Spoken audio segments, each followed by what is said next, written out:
Kei te hoka atu tātou I tēnei rā ki tētahi wāhi rongonui mō te manu. Ko ia tētahi o ngā whaitua nui rawa o Aotearoa. Neke atu I te torurau ngā tāngata, torurau mano ngā tāngata, kei tōna rohe e noho ana.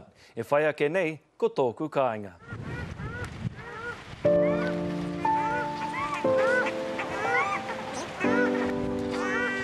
Ko te manu kāu.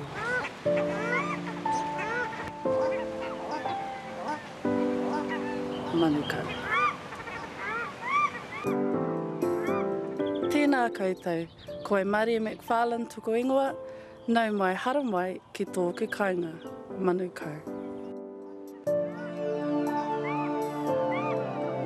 Ia hoturoa mā e toana I te waka o Tainui e te whanganei.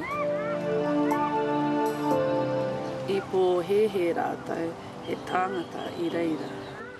Ko te kōrero I puta, e hara ko te tangata, ko te manu kāu, manukau. Ko manukau te moana, ko Oruarangi te awa.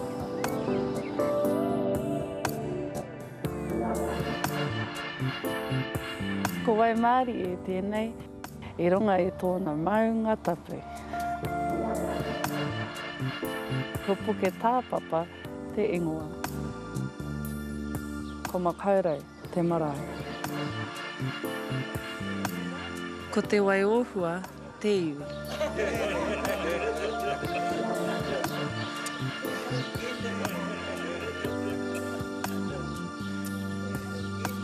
Toko ete o mātou kaumātua e ora tonu ana.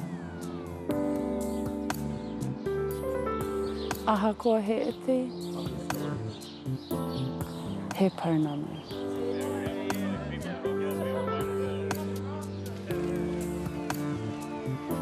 Mo te ono te koutou, he wāhi tuku paru tēnei. I naia nei, kua hoki Māori mai.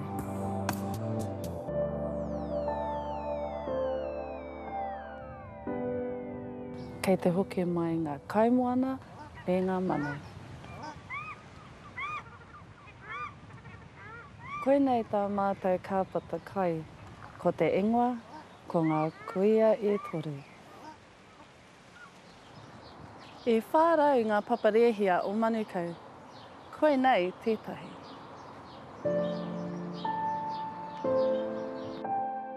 Ko manukau te tāne nui tuaroa o te motu. Ko mātou te waiohua, tata ki te whāmano mātou.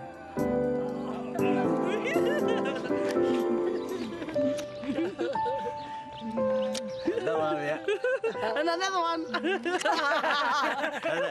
Tōku kāinga, manukau.